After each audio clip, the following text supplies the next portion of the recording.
Gente, quem entrou agora, sejam bem-vindos. Boa tarde, boa noite, bom dia, aonde quer que estejam, tá?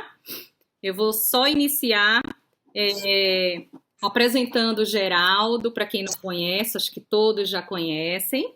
Mas Geraldo Campete Sobrinho é um amigo irmão, está vice-presidente da Federação Espírita Brasileira, responsável pela área de divulgação doutrinária que abrange a editora comercial, reformador, memória e documentação e comunicação.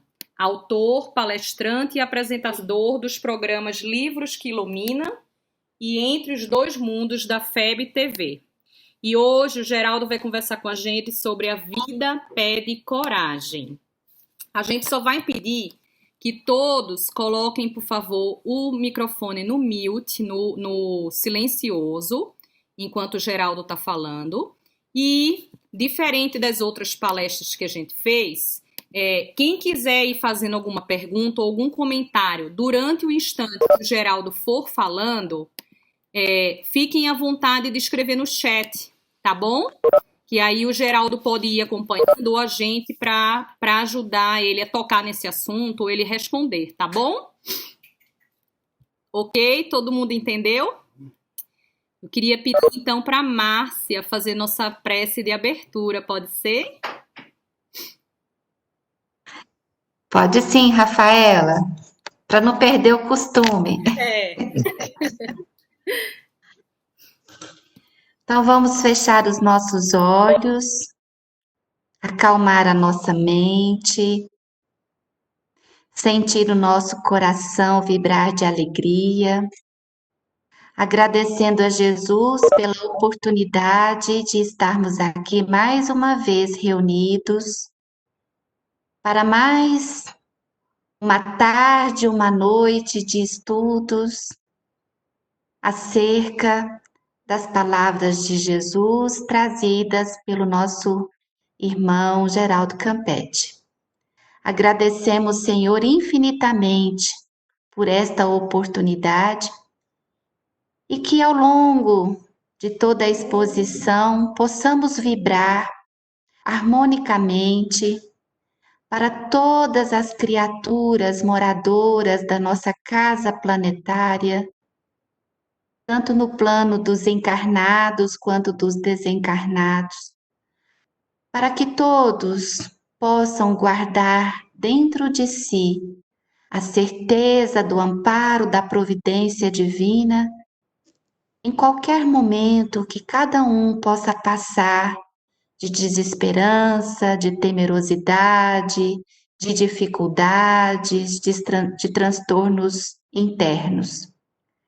Que as bênçãos do Cristo possam resplandecer sobre cada um de nós e que possamos juntos, irmanados na fé que nos abriga, pedir autorização a Jesus para iniciarmos mais uma reunião. Que assim seja. Então, conosco, nosso querido Geraldo. Boa tarde a vocês todos, boa noite. Obrigado pela presença de todos que estão nos acompanhando aí, de diversos locais, do Brasil, de vários estados, de vários países também. Muito obrigado pela presença, pelo carinho. É sempre uma satisfação. E é tão curioso, interessante, que nós nos sentimos assim, embora distantes fisicamente, a gente se sente muito próximo em termos virtuais, né, num abraço mais afetivo. Vocês estão me escutando direitinho? Estão me ouvindo bem? Então, eu fiquei pensando, para falar sobre esse tema tem que ter muita coragem, né? Porque a gente vai falar a vida que nos pede coragem. Estava pesquisando a respeito desta palavra, o significado de coragem, e é tão curioso que coragem tem a ver com coração. Tem a ver com o coração. É a força de agir pelo coração. Mas não é no sentido do coração como um órgão, mas sim no sentido daquele que armazena e que gerencia os sentimentos. E eu queria trazer para a nossa reflexão, dizendo como a Rafaela nos nos colocou de antemão. E qualquer participação que vocês queiram fazer, fiquem à vontade, vão escrevendo aí, a gente vai, na medida do possível, já vamos conversando, tá bem? E eu queria pegar como referência do nosso bate-papo o livro Jesus no Lar. Esta é uma obra de Neio Lúcio. Neio Lúcio é o espírito que aparece lá no livro 50 anos depois, estão lembrados? Neio Lúcio, né? E ele traz aqui, pela psicografia de Chico Xavier, nesse livro Jesus no Lar, vários encontros de Jesus na casa de Pedro, onde foram feitas as primeiras reuniões do Evangelho no lar. Então, era na casa de Pedro. E aí nós temos uma passagem que é de número 27, que fala do dom esquecido. Então, eles estavam conversando em torno de uma palestra que se falava dos dons com que o céu aquinhoa as almas na terra. Aí Jesus, então, com muita paciência, começa a falar. Existia um homem banhado pela graça do merecimento, que recebeu do alto a permissão de abeirar-se do anjo dispensador de dons divinos que florescem no mundo. Era uma pessoa que tinha um certo mérito e ela podia chegar diante do dispensador de dons e fazer os seus pedidos. Aí, então, ante o ministro celeste, o mortal venturoso pediu a bênção da mocidade. O primeiro pedido dele foi, então, a mocidade. Recebeu a concessão, mas em breve ele percebeu alguma coisa que não estava muito bem. Por quê? Ele reconheceu que a juventude poderia ser força e beleza, não é? E quando a gente vê a juventude, aquela força, aquela beleza, é uma maravilha.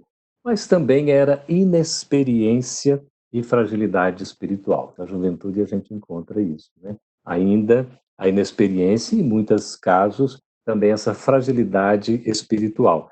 E já desinteressado, então, ele voltou ao doador sublime e solicitou-lhe um outro dom, que foi o dom da riqueza. Conseguiu a abastança e gozou a longo tempo. Todavia, reparou que a retenção de grandes patrimônios provoca a inveja maligna de muitos. Ele esteve rico, ficou rico, mas percebeu que tinha esse problema da inveja. Cansando-se na defesa laboriosa dos próprios bens, procurou o anjo e rogou-lhe agora a liberdade. Depois, então, da riqueza, ele foi e pediu a liberdade. Viu-se realmente livre. No entanto, foi defrontado por cruéis demônios invisíveis que lhe perturbaram a caminhada, enchendo-lhe a cabeça de inquietudes e tentações. A liberdade trouxe para ele, na verdade, um monte de problemas, porque ele se sentia incomodado, como se perseguido por demônios, uma perturbação impressionante.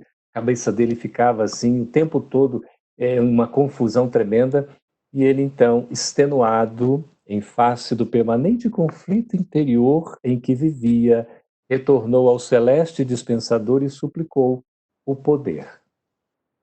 Entrou na posse desta nova dádiva, esse outro presente, e revestiu-se de grande autoridade. Ele estava então com poder de autoridade, mas entendeu logo depois do que esperava, que realmente o mando gera o ódio e a revolta nos corações preguiçosos e incompreensíveis. E atormentado pelos estiletes ocultos da indisciplina e da discórdia, novamente se dirigiu àquele benfeitor e agora lhe implorou a inteligência. Todavia, na condição de cientista e homem de letras, perdeu o resto de paz que desfrutava com a inteligência que ele tinha. Compreendeu depressa que não era possível semear a realidade de acordo com os seus desejos. Por quê? Porque para não ser vítima da reação destruidora dos próprios beneficiados, era compelido a colocar um grão de verdade entre 1000 de fantasias passageiras. Imagina a dificuldade. E longe de acomodar-se à situação, ele voltou então à presença do anjo e pediu-lhe agora o matrimônio feliz. Já que até agora nada deu certo, de repente vai casar e vai ser feliz, vai dar tudo certo, né? Quem sabe uma mulher não salvaria a vida dele. Ele ficou então satisfeito com o novo desígnio, reconfortou-se com o milagroso ninho doméstico, realmente estabelecendo graciosa família Mas um dia apareceu a morte e roubou-lhe a companheira. Aí ele ficou então angustiado pela viuvez. Procurou o ministro do Eterno e, afirmando que se equivocara mais uma vez, ele agora suplicou-lhe a graça da saúde. Foi pedir a saúde e recebeu a concessão. Mas, logo que se escoaram alguns anos, surgiu a velhice e desfigurou-lhe o corpo, desgastando-o e enrugando-o sem compaixão. Aí ele, atormentado e incapaz agora de ausentar-se de casa, olha que coisa curiosa, de ausentar-se de casa, o anjo amigo veio ao encontro dele e, o abraçando paternal, indagou que novo dom ele pretendia do alto. Sabe o que ele respondeu? Ele já estava infeliz e declarou-se em falência. O que mais poderia pleitear? Aí foi então que o glorioso mensageiro lhe explicou que ele, o candidato à felicidade, se esquecera do maior de todos os dons que pode sustentar um homem e uma mulher no mundo, que é o dom da... Quem quiser escrever no chat, por favor, escreva. O dom da... Quantas coisas ele não tinha pedido? E estava faltando o dom exatamente. Olha, a Verônica colocou da gratidão, que gracinha. Da fé, Tatiana, manda ver. Quem dá mais, pode ir escrevendo aí, tá muito bonito isso. Vão participando, gente, nós não temos a noite toda, não. Olha, a Ângela colocou da caridade. Caridade, o que mais? Vida. Tá, nós vamos ficar a noite inteira aqui, tá muito bom. Ah, peraí. Vai voltando mais. Kelly, caridade. Ana Paula, coragem. Obrigado, Ana Paula. Obrigado a todas as participações. O maior de todos os dons que pode sustentar um homem e uma mulher no mundo é o dom da coragem, que produz entusiasmo. Olha que interessante, a coragem produz entusiasmo e bom ânimo para o serviço indispensável de cada dia. Então, a coragem produz entusiasmo. Entusiasmo é uma palavra tão curiosa que tem um prefixo que é o in, que significa dentro. Tus em grego, Deus, né? Que é tus em grego significa Deus. E o sufixo ismo, que é sistema. Então, entusiasmo é sistema de Deus dentro de mim. A coragem, então, produz entusiasmo. Faz com que o Deus que está dentro de mim se manifeste. E bom ânimo, disposição, vontade, interesse, garra, não é isso? Para o serviço indispensável de cada dia, para a gente poder executar o serviço de cada dia que nos cabe, nas nossas tarefas, enfim, a gente exatamente pode ter essa questão da coragem. Então Jesus interrompeu-se por alguns minutos, depois sorrindo ante a pequena assembleia, rematou-lhe: Formosa é a mocidade. Vejam a sequência. Primeiro, o candidato a essa felicidade, não é? Ele foi e pediu a mocidade. De fato, formosa é a mocidade. Agradável é a fortuna. Admirável é a liberdade. Brilhante é o poder. Respeitável é a inteligência. Santo é o casamento venturoso. Bendita é a saúde da carne. Mas, se o homem não possui coragem para sobrepor-se aos bens e males da vida humana, a fim de aprender a consolidar-se no caminho de Deus, de pouca utilidade são os dons temporários na experiência transitória. E aí fecha a história dizendo que Jesus, tomando ao colo um dos meninos presentes, olha aí a menina linda no colo, com essa chuquinha maravilhosa. Jesus toma um menino ao colo, uma criança, indicou-lhe o firmamento, apontou-lhe, né, o alto, céu estrelado, como a dizer que somente no alto a felicidade perene das criaturas encontraria a verdadeira pátria. Por isso que a felicidade não é deste mundo. E é tão assim rica esta passagem, porque a gente vê que às vezes nós vamos pedir tantas coisas na vida, não é? A gente fica preso às questões que são temporárias, exatamente, e que passam. e que vão nos causar dor, porque nós estamos apegados a ela. E aí nós sofremos com isso, porque a gente cria um apego material e nos sentimos impossibilitados de reagir ante a necessidade de nos desprendermos e encontrarmos caminhos que sejam realmente mais edificantes. Agora, vejamos como é que o Espiritismo trata a coragem. Já que falaram na fé, houve um comentário sobre a fé, quando nós pegamos exatamente no Evangelho segundo o Espiritismo, capítulo 19, que trata a fé transporta montanhas, e aquela passagem que está registrada no Evangelho, e se nós tivéssemos a fé de um tamanho de um grão de mostarda, estão lembradas? Né? Alguém já viu mostarda aqui? Já viram o grão de mostarda? Já? É muito minúsculo, né? Uma mostarda assim, você pega, e se botar assim entre os nossos dedos, a gente não vai conseguir enxergar. E Jesus utilizava-se dos símbolos da época para dizer assim de maneira mais clara, para a gente poder entender. Então, ele falou, se a gente tivesse exatamente a nossa fé de um tamanho de um grão de mostarda, a gente diria para esta montanha, transporta-te daqui para ali, e ela se transportaria. Isso significa o quê? Exatamente que se nós tivermos fé, a gente consegue resolver os problemas. E aí nós vemos o que a fé tem a ver com a coragem. A fé é uma demonstração de coragem. Porque quando nós temos fé, nós acreditamos.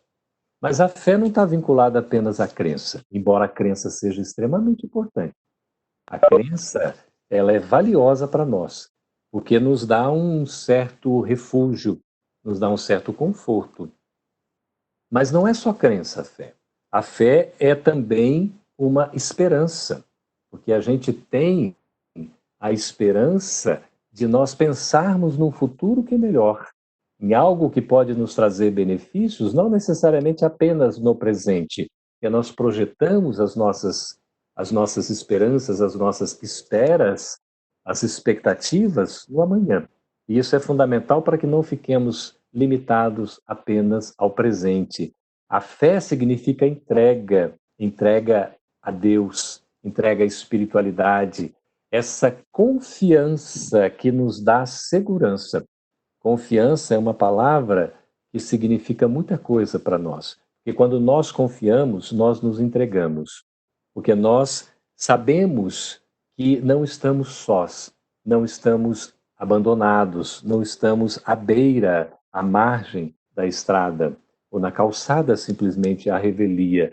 Então nós temos exatamente essa confiança que nos dá segurança para a gente poder seguir em frente. Mais que isso, a fé é certeza. Como nos coloca Allan Kardec aqui nesse capítulo mesmo, 19, vai dizer que a fé é a certeza de se alcançar o que se espera, ok? Eu vou pedir para projetar a pergunta de novo, que passou, eu não consegui captar, se for possível, tá bem, Rafa? E a gente vê como é interessante, quando nós temos essa certeza, nós estamos além da crença, não é? E aqui nós temos a pergunta se fé seria igual a confiança, que tudo acontece, né? Sumiu de novo, some rapidinho, não sei se eu consigo prender, não é? Tudo acontece em nossa vida e está sendo dirigido exatamente pela providência divina. É isso. A fé é nós acreditarmos, confiarmos, termos esperança e mais que isso, nós temos a certeza de que a providência divina está olhando por nós. O que significa isso? Leon Denis diz que o olhar de Deus sobre as suas criaturas é a expressão do seu amor para com seus filhos. Então nós temos o olhar de Deus como sendo a providência divina se estendendo para todos nós. Isso significa que nós podemos confiar, que nós podemos acreditar. E que tudo o que a gente vivencia temporariamente, porque temporário passa. Então a gente não precisa desesperar, ou seja, não saber esperar. A gente precisa aprender a esperar. E a fé nos dá essa segurança da espera com a certeza de que nós vamos conseguir encontrar os caminhos mais adequados para a nossa trajetória. Aí nós vamos nos sentindo cada vez mais seguros nessa caminhada. Mas nem sempre é fácil, porque nós temos desafios constantes. E eu queria agora evocar aqui uma carta que Paulo escreveu aos Coríntios, que é a sua segunda epístola, quando ele coloca para nós um trecho muito curioso, que é o espinho na carne. Toda vez que a gente lê esse trecho, é tão forte, ele é tão contundente e por isso tocante, que tende a nos despertar, para a gente poder pensar um pouquinho mais profundamente sobre o seu sentido. E diz então Paulo: e para que não me ensoberbecesse com a grandeza das revelações, foi-me posto um espinho na carne. Veja, para ele não se sentir assim, o maioral, né, como se ele fosse ali um enviado de Deus, um profeta, aquela coisa assim, porque estava recebendo as revelações, recebendo as verdades divinas, estava sendo testemunho destas verdades, então foi-me posto um espinho na carne. Que espinho é esse? O mensageiro de Satanás. Veja que interessante. O mensageiro de Satanás, que começou então a sentir exatamente essa incomodação. E esse mensageiro de Satanás, para esbofeteá-lo, ou seja, dar um tapa na cara dele quando fosse preciso, colocá-lo na sua devida posição, a fim de que não me exalte. Isso Paulo escrevendo. Por causa disso, 3 vezes pedi ao Senhor que o afastasse de mim. Então, ele me disse: a minha graça te basta, porque o poder se aperfeiçoa na fraqueza. O poder se aperfeiçoa na fraqueza. Olha que coisa impressionante.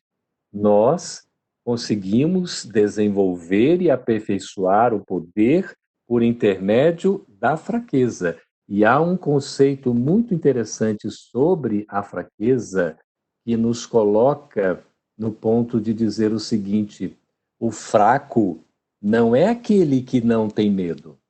O fraco é aquele que não consegue superar ou aprender a conviver com medo. A gente vai chegar aqui nessa questão do medo, porque ela é o aparente oponente da fé e também da coragem. Então, ele disse aqui que o poder se aperfeiçoa na fraqueza. De boa vontade, pois, mais me gloriarei nas fraquezas. Paulo sentindo-se fraco, e ele se glorificava nas próprias fraquezas, para que sobre mim repouse o poder do Cristo. Diante da fraqueza, ele reconhece a necessidade de ser ajudado. Ele deve se reconhecer humilde, então encontra a proteção. Pelo que sinto prazer nas fraquezas, nas injúrias, nas necessidades, nas perseguições, nas angústias, no amor de Cristo. Olha, Paulo sentia prazer. Você vai dizer, mas isso aí, né, parece uma questão assim de masoquismo, aquele indivíduo que gosta de sofrer. Não, ele está entendendo a importância do sofrimento no seu crescimento espiritual. E aí ele fecha esse versículo, que é o de número 10, do capítulo 12, que é maravilhoso e que nós já reconhecemos em vários trechos. Porque quando sou fraco, então é que sou forte. Aqui, Paulo realmente nos coloca uma coisa muito interessante. Quando sou fraco, então é que sou forte. Na nossa fragilidade, nós devemos encontrar a força. Veja que coisa mais bonita. Nós nos sentimos frágeis porque somos ainda seres humanos que estamos caminhando. Nós não estamos com o nosso progresso completo, ainda não realizado em sua plenitude. É por isso que nós titubeamos, que nós sentimos dúvida, porque ainda nos fragilizamos nas nossas vontades e decisões. E aí nos sentimos, então, fracos. Nos sentimos como aqueles que precisamos ainda trabalhar a nossa intimidade para o enfrentamento. E a gente vê Paulo revelando que na fraqueza ele encontra a força. Ele se reconhecendo fraco, é que ele se vê forte. Porque aí nós nos abrimos na fraqueza para o nosso crescimento espiritual, exatamente. Porque nós estamos mais predispostos a empreender a grande viagem para dentro de nós mesmos. Aqui, quando nós vemos aquele dispensador de dons que o rapaz ou o candidato havia pedido à juventude, e a gente poderia pensar, a juventude vai resolver todos os meus problemas, é uma ilusão, porque ele logo percebeu que a solução não estava ali por conta da fragilidade espiritual. E nós temos, transmitido ao vivo é ótimo, porque a gente pega o som externo, né? Está passando um carro da pamonha aqui, olha que delícia. Tá vendo? Pamonha de milho mesmo, passa a noite agora, aqui para nós. Então, onde é que eu estava? Naquele que estava pedindo os dons, não é isso? Ele pediu a juventude, depois pediu a riqueza, pediu a liberdade, pediu o poder, pediu a inteligência. Ele pediu o quê? Pediu mais até mesmo, a delícia pamonha, né? Ele chegou a pedir até o casamento, pediu então a própria saúde, mas ele não encontrou, ele não conseguiu encontrar. Ó, o sorvete de milho vai ficar aí, viu? Na espera. E aí ele só foi receber a visita do dispensador de dons quando ele não pode sair de casa. Eu achei emblemático aqui esse termo, porque o que nós estamos vivendo hoje é um convite, convocação para ficarmos em casa. E a gente parece que não aceita isso muito fácil, não é? Olha, qual é o próximo passo, né? O estágio além da coragem? Se a gente der o passo da coragem, tudo mais virá com um acréscimo. Podemos ter certeza disso, porque a coragem vai nos abrir o caminho. Só que a coragem, ela não... Existe uma designação de coragem negativa. A única palavra que poderia relacionar a coragem como sendo negativa é aquela coragem que passaria assim como se o indivíduo tivesse uma empáfia. Sabe como é que é? É como se ele se sentisse tão forte, tão poderoso, que ele avança o sinal, que ele ultrapassa, que ele vai além do que deve, e aí vai fazendo assim, detonando tudo que está à frente, porque ele é corajoso. E aí a gente aprende que ninguém é super-herói. Nós não somos super-homens e nem mulheres maravilhas. Por isso que a gente precisa se reconhecer na intimidade, fazendo essa viagem para dentro de nós mesmos, para a nossa casa interior, para a gente ver quem nós somos.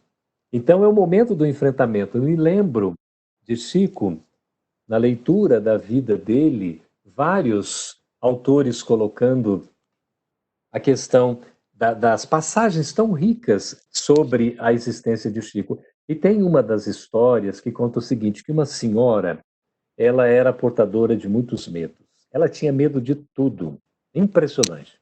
Ela tinha medo de sair de casa, tinha medo de ficar em casa, ela tinha medo de tudo quanto é coisa. Até mesmo ela tinha medo da sua própria sombra.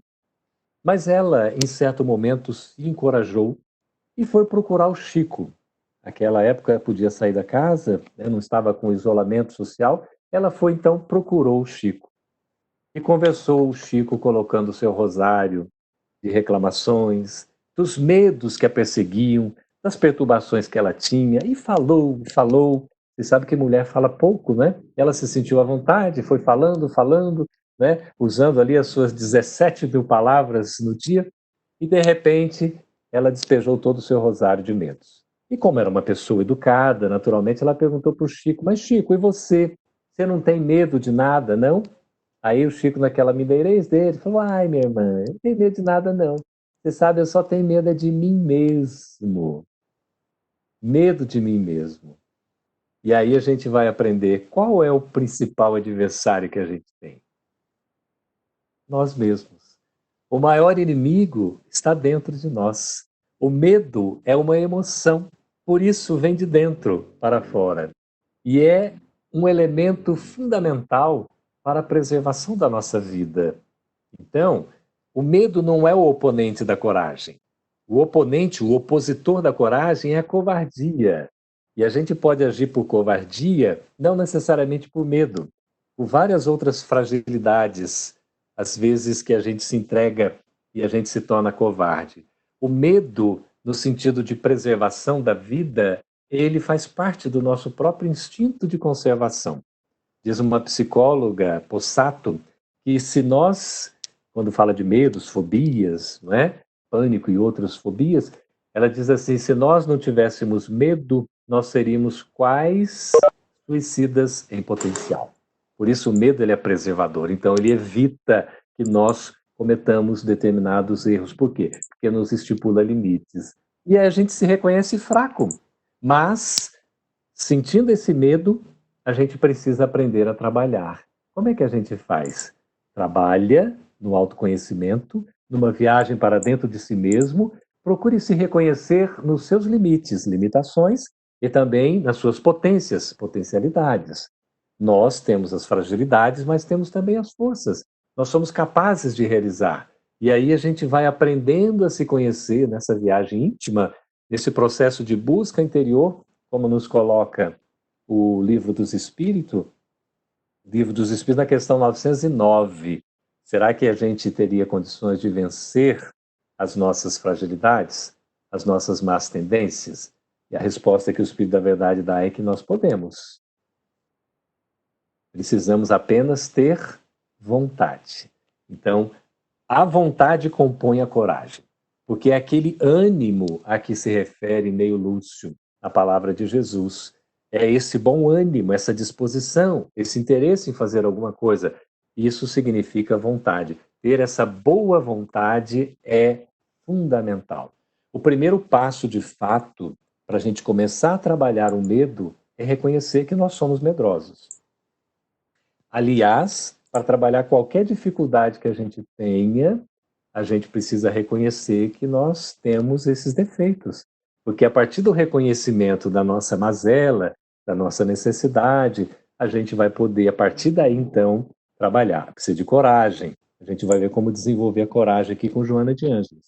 Mas é tão interessante. Chico, então, fala que é preciso que a gente faça essa viagem para dentro de nós mesmos.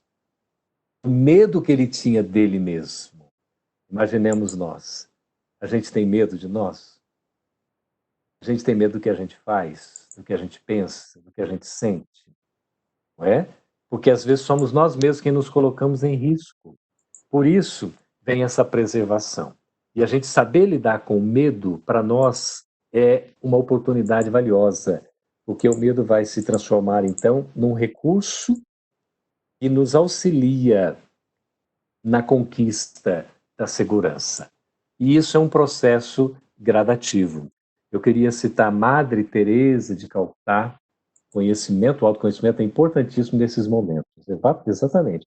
E nós estamos sendo convocados, não é nem convidados, nesse momento de provação coletiva mundial, para esse autodescobrimento. Joana de Ângeles fala no livro O Homem Integral, no seu capítulo 3º, quando trata do autodescobrimento, que o autodescobrimento, essa viagem para dentro de nós mesmos, para a gente se descobrir, para a gente se revelar, para a gente se mostrar, é um verdadeiro parto. E o parto causa dor. O parto é um processo dorido, porque é de nascimento, é de renascimento. Então, por isso esse autodescobrimento não é uma trajetória fácil. Madre Teresa de Calcutá, já que a gente citou Chico, vamos citar a Madre, vocês deixam? A Madre Teresa de Calcutá, uma personagem importantíssima no livro chamado Venha, Seja Minha Luz. Ela fala das visões que ela tinha. Ela via Jesus, ela via Maria, mãe de Jesus. Ela via, assim, aquelas entidades que lhe traziam revelações, lhe davam recados, e ela tinha uma missão para cumprir. Ela queria, de fato, servir a Jesus com aquele voto de pobreza, de castidade, de dedicação aos pobres num trabalho de caridade. E aí, então, ela vai se entregando e escreve várias cartas para os seus superiores, pedindo para que pudesse cumprir a sua tarefa. E em dado momento, ela diz assim, numa sequência de uma lembrança que ela teve, diz assim, tu sabes, Jesus, Madre Teresa falando com Jesus, que estou pronta para ir assim que me disserem. Ela já estava pronta para a tarefa, ela queria trabalhar. Aí a certeza que Madre Teresa tinha de que estava sendo chamada por Deus, ela estava certa, ela tinha certeza de que estava sendo chamada por Deus. E o seu desejo de fazer a vontade dele, o desejo que Madre Teresa tinha de fazer a vontade de Deus, dava-lhe coragem para persistir. A coragem é essa força de agir pelo coração. É a firmeza da convicção que nós temos de saber que nos encontramos no caminho certo. Por isso, a gente persevera. Persistência, perseverança é a base da vitória. Nós temos perseverança, é importantíssimo para a gente caminhar até o fim. Aí sim para sermos vitoriosos. Vitoriosos sobre nós mesmos. Não é sobre o outro, o adversário que estaria por fora. Na verdade, está dentro de nós. A gente consegue fazer, nesta viagem para dentro de nós, a distinção do que é a nossa vontade e a vontade de Deus. Porque a vontade de Deus, ela está escrita na nossa consciência. Porque faz parte da sua própria lei.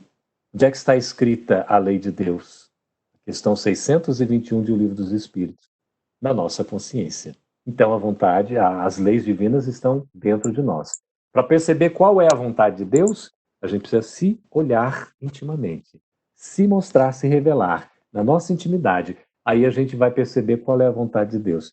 Uma coisa é certa, quando estivermos na dúvida, procuremos o Evangelho, que é nosso roteiro, sempre tem a resposta exata para a nossa necessidade. Aí nós não vamos nos equivocar. Sempre que a gente tiver dúvida no que fazer, procuremos entender como é que o outro, o próximo, receberia algo que nós estamos fazendo.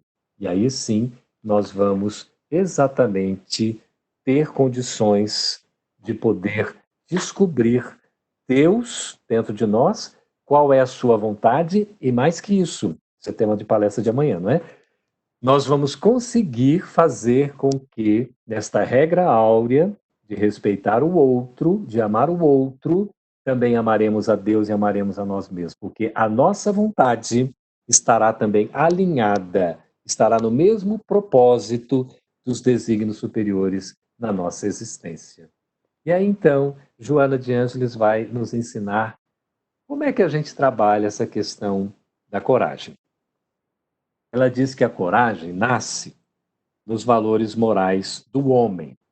Claro, falando do ser humano aqui, da mulher também. Então, nasce nos valores morais da criatura humana. Então, coragem tem a ver com moral. Quando a gente vê valor, é a essência, não é o que engana, é a realidade, não é a inverdade, não é fake news. Jesus já combatia fake news desde a sua época, quando dizia, em verdade vos digo. Então, ele já colocava aquela sentença e aí dava a denotação, que era uma denotação, na verdade, real, porque era a verdade. A verdade absoluta, e nos trazia essa revelação maravilhosa. E aí a gente vê, então, a coragem nasce dos valores morais da criatura humana, que elege a conduta correta para uma vida feliz. Então, a necessidade de eleger uma conduta correta na nossa vida é pensar o bem, é falar o bem, é sentir o bem, é agir no bem. A moral é a regra do bem proceder. Toda vez que a gente faz o bem, nós caminhamos em direção a Deus. Toda vez que a gente age no mal, nós estamos nos desviando do caminho que é o correto.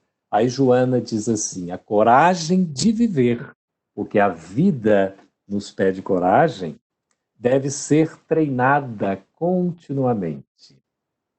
Alinhar o nosso desejo, o nosso interesse com o sentimento que abriga o nosso coração para nos imbuirmos de determinação para a realização de algo, isso que é coragem, a gente tem que reconhecer a necessidade do treinamento contínuo.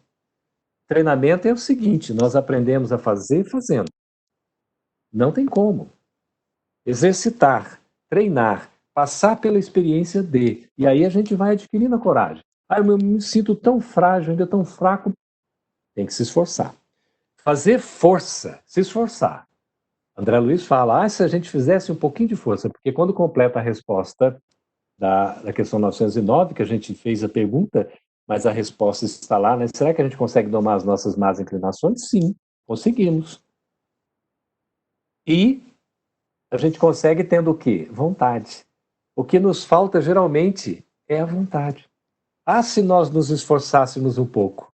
Não precisa de muito. É a fé do tamanho de um grão de mostarda. Se a nossa coragem for do tamanho de um grão de mostarda, a gente vai conseguir superar a crise. Nós vamos ver no problema um desafio a ser vencido.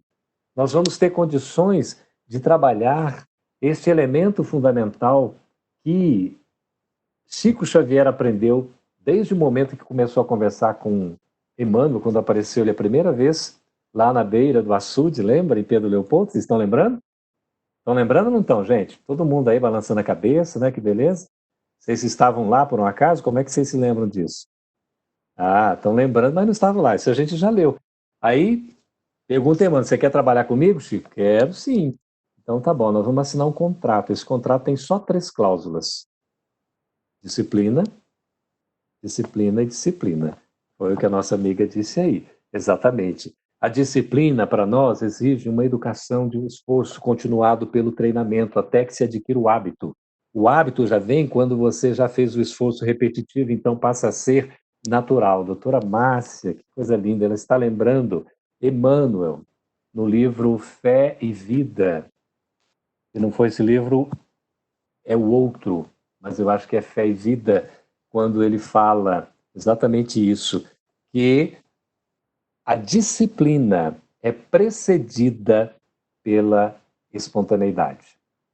Ou seja, ou melhor, antes vem a disciplina, depois vem a espontaneidade. Então, refazendo aqui, a disciplina precede a espontaneidade. Você só vai agir natural, espontaneamente, como um hábito, depois que você foi disciplinado. Porque a disciplina faz com que a gente se esforce, não é? Então, antes de nós termos, não é, espontaneidade, de agir com naturalidade, de querer, Campete, né? Eu já queria muito assim, fazer o bem espontâneo, já queria ser um espírito evoluído. Claro, quem é que não quer? Todos nós queremos, mas a gente ainda não é. Por quê? Porque a gente não chegou lá. E para chegar lá precisa fazer o quê? Precisa chegar. E para chegar precisa caminhar, precisa se esforçar, não é? Não é tão fácil. Seria muito bom assim, eu quero coragem. Eu vou lá, né, na farmácia, eu compro lá uma dose de coragem, tomo e estou todo corajoso, né? Ou se não, poderia ir no mercado, compro ali na prateleira e eu vou tomar essa coragem. Para eu tomar coragem, eu preciso me construir intimamente, eu preciso exercitar, preciso trabalhar. E é um treinamento contínuo, é um esforço que a gente realiza gradativamente, aos poucos, passo a passo. Não precisa exagerar, não. Porque se a gente faz força tudo uma vez, a gente não dá conta. Por isso que um pouco de esforço já vai fazendo com que nós consigamos dar esse espaço. E continua aqui, Joana, dizendo no livro, que é o primeiro, volume número 1 da série psicológica, Joana de Ângeles. Qual é o título do livro mesmo? Se vocês não escreverem, eu falo, hein, por favor. Qual é o título do livro? O primeiro livro da série da Joana de Ângeles, da série psicológica? Jesus e Atualidade. Ei, Tiago, está aí afinadíssimo, hein? Muito obrigado. Então, ela diz o seguinte, em Jesus e Atualidade, que a coragem de viver deve ser treinada continuamente, vencendo as pequenas barreiras da timidez. Como é que eu faço para vencer a minha falta de coragem? Primeiro começo, às vezes sou tímido, né? A timidez, ela começa a ter um problema grave quando nos impede a convivência social. E isso às vezes acontece, porque a timidez pode ser tamanha que ela começa a interferir na nossa relação interpessoal. Ela não nos deixa manifestar espontaneamente, porque intimidado a gente se recolhe, a gente se afasta, a gente tenta fugir, a gente não está próximo, não é? A gente tenta se distanciar, fica no isolamento social mesmo, porque não tem facilidade com o contato. Por quê? Porque talvez não queiramos nos apresentar. Pode ser por uma questão até de orgulho, de egoísmo, de vaidade, de temor da avaliação alheia, pode ter isso. Pode ser um processo educativo que nos castrou em nossa liberdade quando na infância, pode ser um processo de abuso da autoridade, do poder, lá em outras encarnações, e agora a gente vem com determinados limites, limitações, nos impondo aí a lei de causa e efeito, a necessidade da corrigenda pela educação, não é castigo. Estamos acompanhando, gente? Tá ok? Então vejamos aí como é interessante isso aqui, né? Olha, ai meu Deus, quando é que nós vamos fazer esse reconhecimento, né, da nossa fragilidade, da nossa vulnerabilidade? E isso é um ponto fundamental para a aquisição da coragem. A gente precisa se reconhecer ainda frágil. Não adianta querer dar uma de corajoso e sair abraçando o mundo, que nós não vamos dar conta. O primeiro passo da coragem é a gente conseguir dominar a si mesmo. Por isso que é um treinamento constante. E ela coloca, então, vencendo as pequenas barreiras da timidez, dos receios de fracassos. Nossa, quantas vezes a gente não tenta porque tem medo de fracassar? Ah, não vou nem arriscar porque eu sei que aqui não vai dar certo. E aí a gente desiste. Nós não podemos desistir antes de tentar. E se a gente tentou uma vez, não deu certo, tente de novo. Se não deu certo, tente de novo. Quando a gente for falar sobre atitude, né, a gente vai colocar essa questão da tentativa. Mas a gente tem que tentar de maneira inteligente, não é? A gente não pode deixar, como a Marcela está colocando, que o medo nos paralise, que o medo nos impeça, que a falta de coragem faça com que a gente fique assim estagnado. É preciso não ficar só como observador, porque se nós somos agentes, nós precisamos agir para modificar a realidade ao nosso redor, a começar de dentro de nós mesmos. Então, os receios do fracasso, a gente precisa vencer, superar. Então, a superação dos complexos de inferioridade, e tem toda uma questão psicológica, né? Às vezes nos sentimos pequenos, nos sentimos assim incapazes, a gente não dá conta, né? Somos inferiores, a gente ainda não desenvolveu aquela habilidade, aquela virtude, e de repente a gente vai se sentindo assim tão pequenino, não é? Das doenças reais ou imaginárias que a gente precisa enfrentar, porque às vezes a gente cria tantas doenças que não existem. Aliás, há pesquisas que demonstram que 90% das coisas ruins, assim, catastróficas que a gente pensa que vão acontecer, não acontecem. E os 10% que acontecem não são na dimensão que a gente esperava, porque a gente acaba superdimensionando. Então, a gente não pode ter esse desespero, não é? De repente, a gente não pode sair numa loucura de que, de repente, né, nós estamos enfermos e não temos como resolver a nossa própria cura ou como buscar ajuda. Diante de tantas enfermidades que a gente tem, do mundo doente em que nós nos encontramos, porque somos enfermos espirituais e a Terra significa para nós um grande hospital, mas um hospital que nos dá esse acolhimento para a gente ser curado, não só desse vírus, porque é tão interessante. Eu estava lendo uma autora que escreveu um e-book agora em 2020 e ela dizendo que a coragem é a vacina contra o medo. Então, o melhor antídoto para o medo é a coragem. E continua, então, Joana, fortalecendo o ânimo. Veja, ânimo, ânima, vem de alma, vem de dentro, vem dessa disposição, desse interesse, não é? Em cada triunfo, em cada vitória, em cada batalha, não é, que a gente trabalha. E reconsiderando a ação em cada insucesso. Então, se a gente falha, se a gente tem dificuldade, não é? A gente precisa considerar que nós vamos tentar uma outra vez, de uma maneira assertiva, buscando o melhor caminho, nunca desistindo, tá certo? À medida que a gente ia falando, estamos falando, vocês escreveram. Se alguém quiser repetir, por gentileza, alguma expressão, alguma pergunta, por favor, postem novamente e a gente dirige agora já mais para os comentários de vocês e a gente vai trabalhando, vai respondendo aqui. Tudo bem, gente? Nesses minutos finais que a gente tem. Então, enquanto vocês escrevem, Joana aqui está recomendando para nós que nós possamos nos fortalecer no nosso ânimo em cada vitória que a gente tiver. E também reconsiderar a ação em cada insucesso. Então, quando a gente tem algum insucesso, algum equívoco, que seria o pecado, né? Errar o alvo, porque nós erramos. Ainda é comum na nossa trajetória, a gente precisa ter o esforço. Então, o desânimo e a frustração diante das nossas próprias dificuldades pode o quê? Eu não consegui ver, porque some, eu não sei se a gente consegue. Precisamos ser mais caridosos com os nossos erros também, Marina, é verdade. Precisamos. Precisamos porque a gente tem que ter o auto-amor, não é? Então, só essa daqui. Segura um pouquinho. Talvez eu não tenha compreendido, mas como a partir das fraquezas podemos construir o que é a nossa... A partir das fraquezas, construir o que é nossas forças? É isso que está?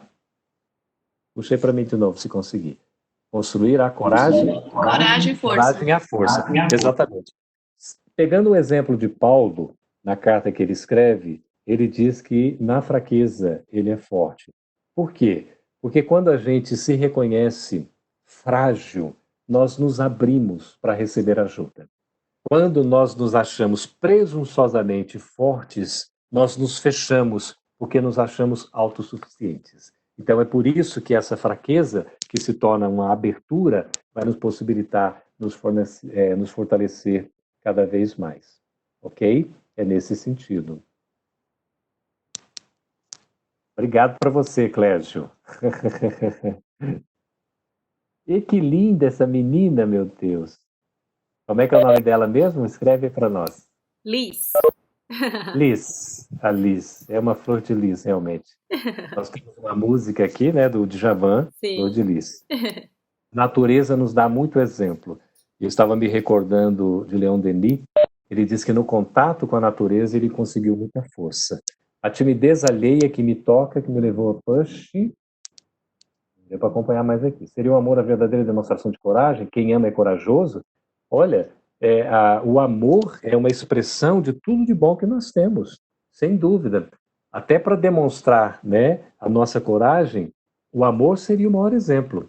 Porque o amor, aí vem também a carta que Paulo escreve, o amor não exige, né, o amor silencia, o amor ele se abre, né, para cada vez mais facilitar o caminho. Pode sim, lendo as perguntas, por favor. Tá? O amor é a base da nossa felicidade. Ok? Então vamos lá, Rafa vai ler umas perguntas. O Márcio tinha feito uma pergunta, era assim: a timidez alheia que me toca me levou a empurrar, a pressionar a minha companheira. Como ajudar a pessoa neste processo?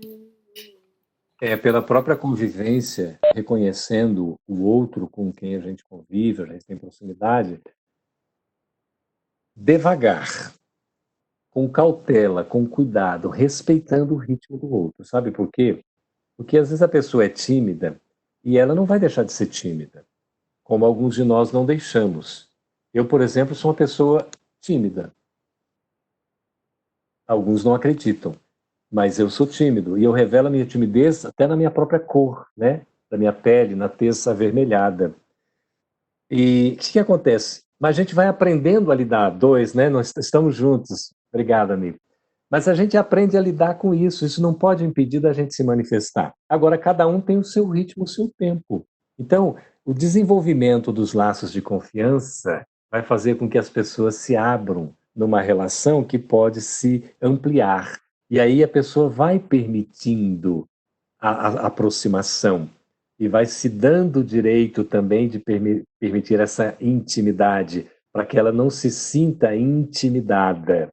E é uma construção, é um exercício, como Joana coloca aqui, é um treinamento que deve ser realizado continuamente, ok? Ana Paula, uma carinha tão boa. Tem uma pergunta aqui da Camila. Para ajudar uma pessoa que tem medo, seria a mesma coisa que ajudar o tímido, então? Como é que é? Para ajudar uma pessoa que tem medo? Seria a mesma coisa que ajudar o tímido, então? Olha, quando a gente estuda o medo ele se manifesta pelo menos em 5 configurações. A doutora Márcia pode me ensinar melhor isso. A timidez é uma das manifestações do medo, né? Mas nós temos, e talvez até a primeira, a depender, mas não tem uma sequência. Mas você tem, por exemplo, a timidez, você tem a insegurança, existe a questão do próprio mau humor, né? Tem o estresse, tem um estado que te leva à depressão. Tudo isso são manifestações do medo em diversos níveis.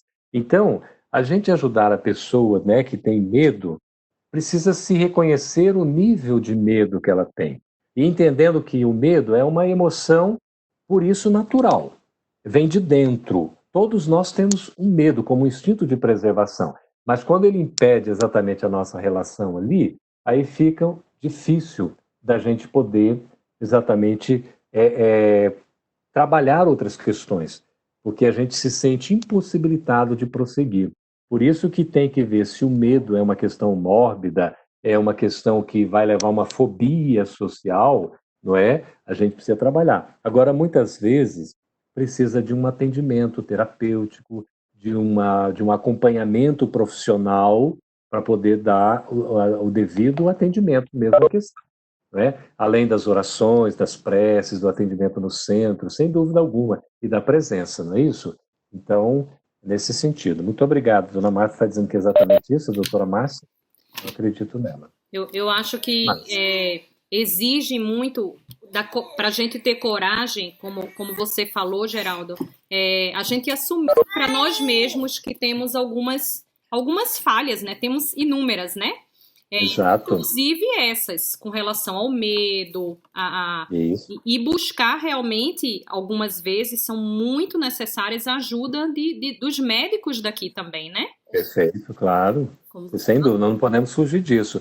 Agora, uma coisa interessante, o primeiro passo para a nossa cura, para a nossa melhoria, é o reconhecimento, né, da enfermidade, né, da necessidade para atender qualquer coisa que a gente, né, precisa. A gente precisa reconhecer que tem necessidade, porque senão a gente nem reconhece isso ou não se abre, às vezes até por orgulho. Não, eu não preciso de ajuda. Então a gente tem que ter humildade para pedir ajuda também, não é? E a Marcela estava pedindo aí de maneira interessante, porque às vezes essa questão do medo vem como um processo também de consciência de culpa, não é? Com relação às experiências anteriores de outras existências, ou desta mesma. Então o medo vem como colocando um certo bloqueio, não é? Como se fosse a consciência que vai assim nos apontando que alguma coisa não está bem. Né? Agora, a consciência de culpa, Joana de Anjos trata desse assunto de uma maneira muito interessante. Né? É importante a gente saber lidar com isso, porque ela fala na culpa lúcida. Quando a gente tem a culpa lúcida, ou seja, que nos desperta a razão, é interessante, porque essa culpa lúcida nos levará à responsabilidade.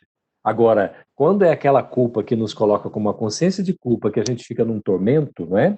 Aí a gente não consegue se desenvolver, porque a gente se prende ou numa situação de coitadinho, que não dá conta de fazer porque é imperfeito, ou no outro extremo, que nós somos, né, verdugos assim e tal, e a gente acaba se desorientando completamente, né, e passando num processo aí de automaceração, enfim, que não resolve nada, né? Porque nós não estamos aqui para nos sentir culpados, nós estamos aqui para nos sentir responsáveis e alegres, com ânimo para nos responsabilizarmos, com coragem para o enfrentamento, não é? A Aline perguntou aqui, Geraldo, você poderia falar um pouco sobre a coragem de mostrar nossas fraquezas, a coragem de nos mostrarmos falíveis? Olha, essa é uma das coragens mais difíceis que a gente pode ter, sabia? Porque outro dia uma pessoa estava dizendo, uma pessoa querida, falando assim, essas lives, né, esses momentos de conversa, né, a pessoa aparece aí no YouTube, parece que está tudo muito bem e tal, nunca a pessoa se mostra tal qual é, né, e aí a gente conversava, porque realmente você tem a sua, né, intimidade que se preserva e é natural que assim seja, ninguém vai saindo revelando a sua intimidade aí, não é? Agora, nós temos uma dificuldade em nos expor nas nossas limitações, né? Eu, por exemplo, sou uma pessoa ainda extremamente orgulhosa, tenho dificuldades com isso, assim, às vezes, por exemplo, eu estou disposto a ajudar e tudo, eu pedir uma ajuda, nossa, é uma tortura para mim. Por quê? Porque espírito orgulhoso ainda, espírito inferior é desse jeito.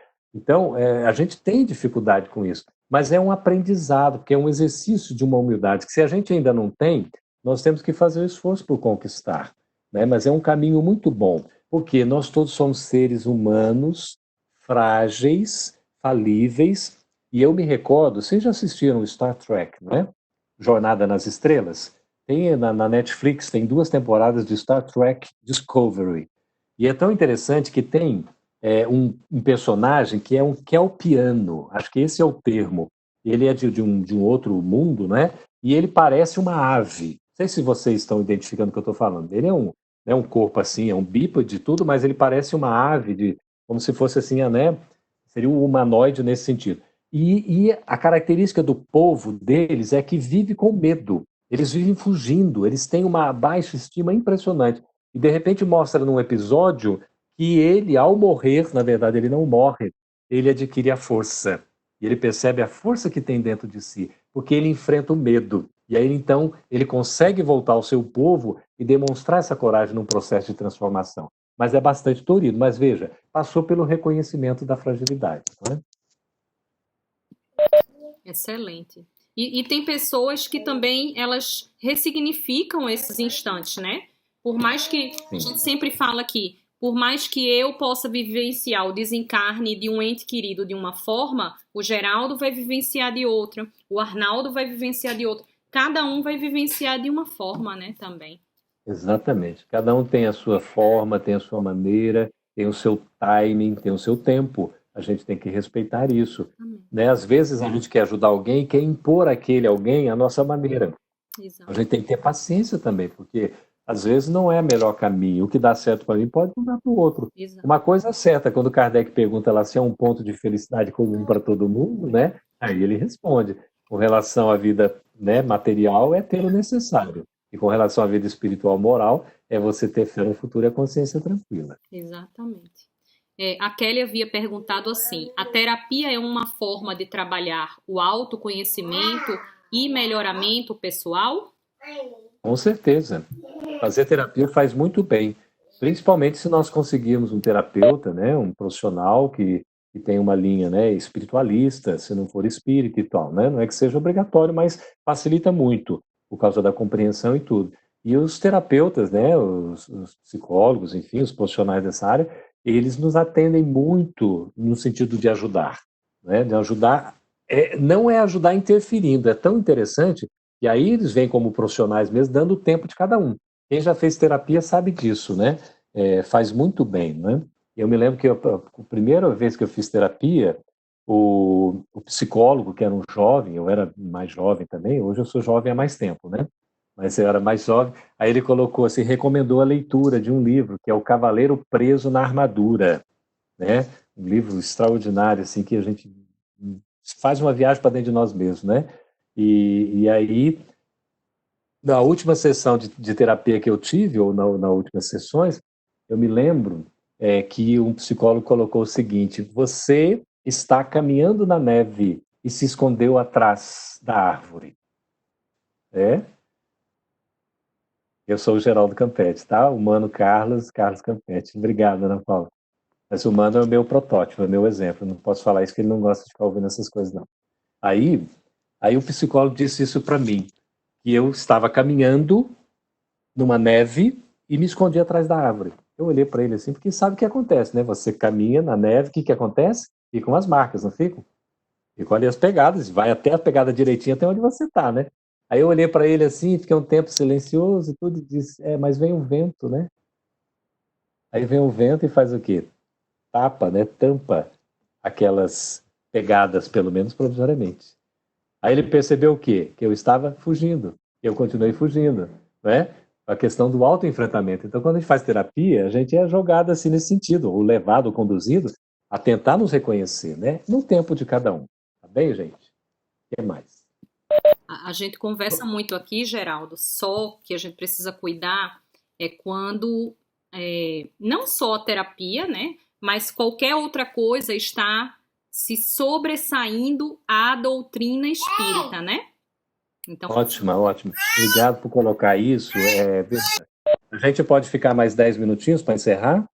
Vamos delimitar mais 10 minutos, a gente encerra, porque alguns companheiros já estão se despedindo, né? Mais 10 minutos a gente encerra. Olha, nós precisamos falar sobre doutrina espírita. Nós temos um espaço para falar, para aprender com a doutrina espírita, que nos atende muito. Esses recursos outros todos, nós trazemos como um suporte de apoio à luz do espiritismo. Não é fazer o contrário, porque a gente às vezes traz, por exemplo, para a casa espírita, um consultório. A doutora Márcia vai ser plenamente de acordo comigo por conta disso, a gente não confundir as coisas. Então, a casa espírita não é para você estar fazendo atendimento psicológico, não é? Psiquiátrico, mesmo médico, né? Você tem os atendimentos adequados de acordo com uma fluidoterapia, essas coisas todas. E você tem a medicina terrestre, né, naturalmente, que é muito válida, para fazer os atendimentos adequados, de acordo com a necessidade, e que nos ajuda muito em termos de saúde ou de, né, do encontro da homeostase, né, que é o nosso equilíbrio. Ok? Com certeza, Geraldo, obrigada. Gente, mais uma perguntinha para a gente caminhar para o encerramento, ou mais algum comentário? E que a Alice tem a dizer? Ela não vai dar nem um tchauzinho, nem um sorriso para mim. Olha, que coisa mais linda. Geraldo, manda um beijo. Ai, que linda. Que gracinha. Que linda. Obrigado. Nenhuma mais, gente? Tudo bem? Como desenvolver a coragem quando não se... Como desenvolver a coragem quando não se vê os olhos de quem quer ver? Ops. Como desenvolver a coragem? Quando não tem os olhos de quem quer ver. Eu acho que aí tem que esperar, né? A pessoa ter os olhos de quem querer ter os olhos de quem quer ver. Porque aí tem um tempo, né? E às vezes também, né, essa pergunta é interessante, porque cada um acaba, digamos, se manifestando dentro das suas condições. Então, aquilo que a gente às vezes acha que é coragem pode estar sendo impetuosidade.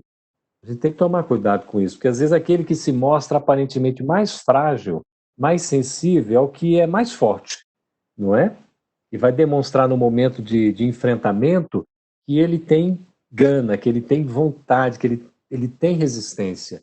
Então a gente, talvez aquela ótica, né, da gente olhar realmente com os nossos olhos, não é tão simples, mas é um exercício. E aí a gente vai aprendendo com o outro, né? Sempre na relação a gente aprende, sempre temos algo a aprender.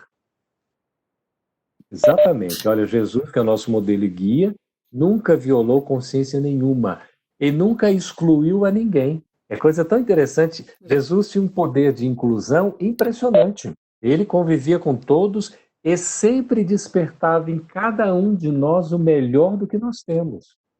Que projeto mais maravilhoso, né, de Jesus, de despertar a nossa consciência para a realidade, mas era de cada um. Aqueles que não queriam, ele chamava de hipócrita, porque eram de fato fingidos, não estavam ali abertos à verdade, né? Eram aqueles que queriam enganar, como a gente vê. Quando a gente vê o capítulo 18 de A Gênese, nesse processo de transformação, se diz o seguinte: aqueles que, né, vão, por exemplo, sofrer esse processo de expurgo, de deportação, né, vão ser exilados, são aqueles ainda que se voltam para o mal e são insistentes no mal.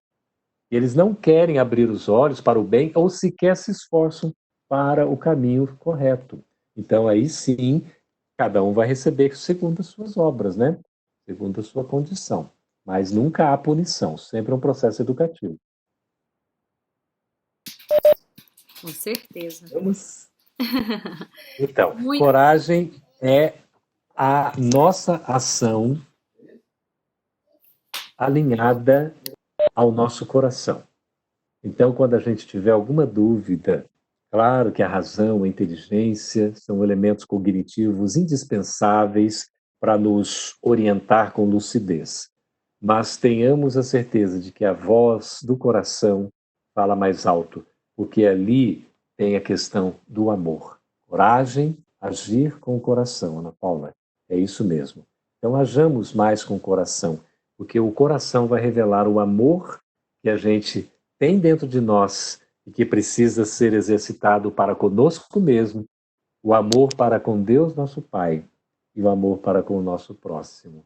Aí sim, nós estaremos no caminho do bem, preparando esse reinado novo aqui na Terra, dentro, inicialmente, dos nossos próprios corações. A vida nos pede coragem, e o momento de ter coragem é agora. É agora, exatamente. Geraldo, gratidão imensa pela sua presença, por seus instantes conosco, de reflexões, de trocas. Tenho certeza que foi uma tarde, noite, dia muito especial para todos nós. A gente agradece imensamente, tá? Eu que agradeço o carinho, a receptividade, os amigos estarem nos acompanhando aí. Obrigado por tudo mesmo. Foi uma satisfação estar com vocês. Nós que agradecemos. Beijo no coração e abraço virtual. É. E eu queria pedir para Fernanda, do Texas, fazer nossa prece de encerramento. Pode ser, Fê? Não sei se ela... Lógico, claro, imagina. Muito obrigada por essa honra e oportunidade. Então, nesse momento, unimos os nossos corações, visualizando a imagem do nosso modelo e guia Jesus, nosso mestre amado, agradecendo essa oportunidade de estarmos juntos aqui, nesse grupo de amor, recebendo esses ensinamentos que tanto nos direcionam, nos inspiram, nos renovam e nos esclarecem. Agradecemos aos organizadores desse evento e àquele que trouxe a palavra de hoje, por essa bondade, por essa generosidade compartilhando seu tempo e seu conhecimento. Que essas lições encontrem em nós solo fértil, para que germinem como sementes de luz e de amor, que sejam espalhadas entre aqueles com quem convivemos, para que esses ensinamentos tragam luz e que possamos estar satisfazendo o nosso propósito aqui, que é o amor. Agradecemos, pedimos ao Pai que nos visite em nossos lares e que nos acompanhe ao longo dessa semana e que possamos identificar toda oportunidade para colocar em prática o que aqui aprendemos hoje. Assim nos iluminamos e progredimos. Obrigada, Pai, por essa oportunidade, que assim seja.